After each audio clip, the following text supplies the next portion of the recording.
ya a todos quienes nos acompañan. Sé que si están aquí es porque sienten interés en formar una comunidad educativa que esté preparada para los desafíos actuales de la educación, que por supuesto van mucho más allá de la transmisión de conocimiento. Hoy en día estos desafíos tienen más que ver con entregarles a los estudiantes herramientas, lo que yo denomino como el poder de aprender. ¿Y cómo se logra esto? Como les decía, entregándoles las herramientas necesarias para que puedan aprender a aprender. Pero no solo eso, también es entregarles lo necesario para que en un mundo que es tan cambiante como el que estamos viviendo, sus estudiantes también puedan aprender toda la vida. El pensamiento es visible, lo que pasa es que no sabemos bien cómo identificarlo, no sabemos cómo verlo. Incluso nosotros que somos adultos nos cuesta mucho pensar en qué es el pensamiento. ¿Y por qué vamos a hablar sobre esto? Porque como líderes educativos necesitamos tener una comunidad educativa que aprenda de manera significativa, ¿no es cierto? Siempre estamos hablando de esto, una comunidad educativa que sea creativa, que sea creadora, una comunidad educativa que piense, que esté a la altura de los desafíos actuales, que no solo reproduzca patrones, que no solo consuma lo que ofrece. Piensen ustedes, recuerden sus prácticas educativas en el aula, ¿qué es lo que uno siempre le pide a un estudiante cuando te dice, profesor, no estoy entendiendo cómo es esto? Uno siempre le dice, piensa. Piensa, Juan, yo sé que tú vas a llegar a la respuesta, incluso en una evaluación. Uno siempre antes de partir les dice, recuerden pensar bien antes de responder. ¿Sí? Siempre les estamos diciendo que piensen. ¿Pero qué significa pensar? Incluso los más chicos nos miran con una cara extraña. ¿De qué me está hablando esta profesora? ¿Qué es pensar? Es como cuando a un niño le pedimos que se porte bien. No decimos nada más. ¿Sí? Les decimos, pórtese bien. ¿Pero qué es portarse bien? ¿Qué les estamos pidiendo explícitamente que hagan? El pensamiento es algo desordenado. Nosotros tendemos a pensar que es todo lo contrario, que es súper estructurado, que es súper organizado, y no, no lo es. El pensamiento es desordenado. Justamente, como dice ahí Ixi, es dinámico, es complejo y depende, por supuesto, de la información, por lo tanto, como dice Ixi, es flexible, ¿sí? Y es algo que claramente no podemos ver tan claramente, porque es muy difícil verlo. Desde ahí que para nuestros estudiantes esto sea como tan complejo de resolver. Porque en la medida en que nuestros estudiantes son más conscientes de su proceso y de su propio pensamiento y de las estrategias que ocupan para pensar, se van a volver más metacognitivos, ¿sí? Y bueno, también los profesores, ¿sí? Nosotros también podemos ser más metacognitivos en relación a nuestra práctica educativa.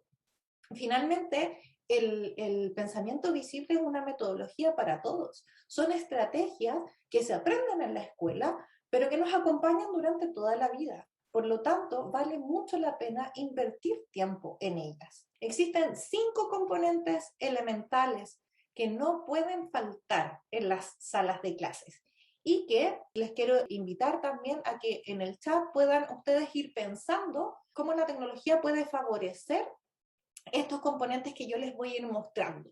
¿Qué podríamos ocupar para poder facilitar a estos componentes? Y el primer componente es hacer preguntas auténticas, lo que conocemos como buenas preguntas simplemente, pero que tienen que llevarlos un poco más allá, que los tienen que caminar hacia el aprendizaje y no simplemente hacia completar ideas. El segundo componente, y yo siento que en esto somos tremendamente expertos, es construir comprensión a través de las estrategias que ya todos conocemos. Conectar, interpretar, enfocar, relacionar con nuestras propias ideas, ver ideas generales para luego amplificarlas. Estas estrategias que son súper clásicas de la sala de clases, por supuesto, también nos van a servir para hacer visible este pensamiento. El tercer componente es facilitar y aclarar el pensamiento. Por ejemplo, puede ser que en una reunión de profesores, en un consejo, tengas a lo mejor algún profesor un poco complicado, un poco confundido, o puede ser también que en la sala de clases, por ejemplo, siempre tenemos el estudiante típico que acierta rápidamente con una respuesta, ¿no es cierto? Entonces lo que podemos hacer es utilizar estas preguntas que aparecen acá para poder ayudarlo a ir un poco más allá y hacer visible su pensamiento. Podemos decirle, ¿qué te hace decir eso? ¿Puedes decir algo más al respecto? Por ejemplo, si un estudiante se equivoca, en vez de decirle, no, eso está malo, lo que podemos decirle es que nosotros no estamos muy seguros de lo que él está diciendo. ¿Podrías decirlo nuevamente, pero de otra manera? Estas preguntas, incluso a distancia, las puedes ocupar, por ejemplo, a través de foros o accediendo a información de distintas maneras, ¿sí? Cuando el estudiante vaya respondiendo estas preguntas, entonces tú puedes ir reflejándole el pensamiento. El cuarto componente es escuchar. Y esto de verdad es clave, la pedagogía de la escucha, tan certera del enfoque Reggio Emilia. ¿Para qué hacemos preguntas entonces? ¿Para qué los hacemos pensar si no vamos a escuchar como líderes educativos a nuestros estudiantes o como no vamos a escuchar como profesores a nuestros estudiantes? Tenemos que aprender a escucharlo, no basta con hacer buenas preguntas, ¿sí? Tenemos que darnos esos espacios, tenemos que dejar de hablar tanto nosotros. ¿Ustedes se han fijado cuánto hablan en una clase? La verdad es que es impactante y tenemos que pasar el rol, el mando a nuestros estudiantes y dejar que ellos de verdad sean los protagonistas. Yo sé que esta es una frase súper cliché porque salen todos los papers de educación, en todas las investigaciones. Los estudiantes deben ser los protagonistas de su aprendizaje, pero tenemos que llevarlo al aula, tiene que ser real, ¿sí? Una cosa es hacer muy buenas preguntas y los profesores tratamos siempre de hacer muy buenas preguntas, pero otra cosa es detenernos a escuchar esas respuestas y darles espacio en nuestra sala. ¿Cómo podemos ocupar la tecnología? Ocupando audios, por ejemplo, o videos de registro. De repente, yo sé que hay salas de clase o cursos que son muy grandes, muy numerosos, entonces podríamos pedirle que en sus iPads pudieran, por ejemplo, registrar en una nota de audio lo que piensan acerca de una temática, por ejemplo, ¿sí? O hacer un video de registro.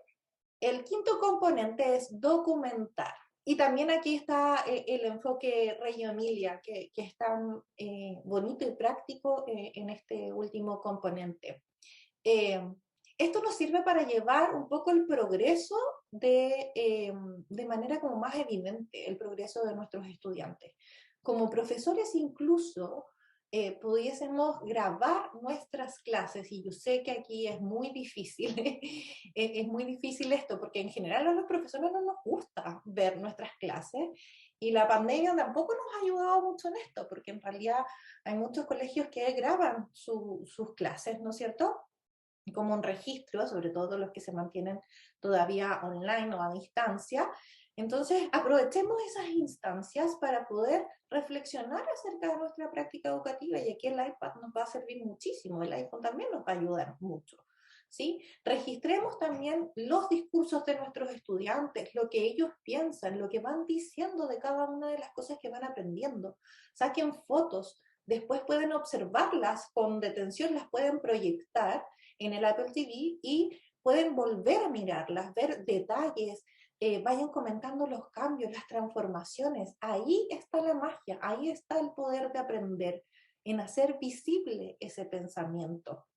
También podemos entregarle el mando, como les decía, a los estudiantes, y podemos pedirles a ellos mismos que documenten, les encanta documentar. Pásenle un iPad o un iPhone a un estudiante, le encanta, lo sabe manejar, pero muy rápido. Ya ellos mismos pueden llevar ese registro de su progreso, ¿sí? Ahora, si ustedes tienen un iPad que esté enrolado con una oferta educacional, no tienen ni siquiera que preocuparse de la memoria, porque van a poder almacenar todo lo necesario para poder llevar el registro de este progreso, de este aprendizaje. Y ahora quiero compartirles algunas aplicaciones para documentar el pensamiento visible. Puedes ocupar la cámara, como les estaba contando, puedes usarla en modo fast, en modo rápido, para registrar una clase, por ejemplo, de artes, de deporte, y luego revisar el video con tus estudiantes, y de este modo pueden ir verificando en lo que pueden ir mejorando. También puedes tomar fotografías y puedes después editarlas con tu Apple Pencil, incluso puedes desarrollar algunos ejercicios. También ocupando las notas de voz, que esta de verdad es mi favorita del momento, pueden obviamente registrar voces de sus estudiantes, opiniones, y lo que yo he hecho últimamente es registrar. Yo trabajo en cursos pequeños, trabajo en segundo básico y hago rutinas de pensamiento visible. Entonces lo que puedes hacer es registrar la lectura en voz alta de tus estudiantes. Lo que nosotros hacemos es que trabajamos con ellos una rutina de pensamiento en donde ellos establecen indicadores para evaluar ese audio después, ya esa lectura en voz alta. Nosotros, por supuesto, vamos acompañando esto porque ellos están en su proceso lectoespiritual, ¿ya? Entonces, después de que definimos estos indicadores y tenemos una rúbrica que está consensuada con ellos, ellos escuchan audios de otros niños, no necesariamente su propio audio, y evalúan con esta rúbrica la lectura en voz alta. ¿Sí? Eso también les va a ayudar a ser más conscientes de su aprendizaje. Y bueno, y esto la verdad es que es muy fácil de implementar porque como les decía, solo necesitas un iPhone o un iPad para ir registrando este progreso. Y de verdad que es muy bonito incluso ver o escuchar más que nada el primer audio que grabaron y el último. Es muy bonito ver esa transformación. Otra aplicación que pueden ocupar para documentar el pensamiento visible es Sketches. Incluso el mismo blog de notas nativos de Apple es una súper herramienta, muy intuitiva. Pueden hacer el pensamiento visible a través del dibujo, de la escritura, la verdad es que es de fácil acceso. Y después lo que pueden hacer es proyectar todo este pensamiento visible en un Apple TV si es que lo tienen disponible en tu escuela. También pueden ocupar Keynote, que es una aplicación muy, muy completa que les va a permitir no solo representar de manera más formal su pensamiento, sino que además les va a permitir escribir, porque en el Keynote también se puede escribir con el Apple Pencil. Entonces rápidamente podrías intervenir una diapositiva de manera análoga. Lo otro interesante de Keynote es que puedes trabajar de manera colaborativa en un mismo documento, lo que la hace tremendamente eficiente cuando tú quieres trabajar en grupos pequeños, en trabajo en equipo, ¿sí?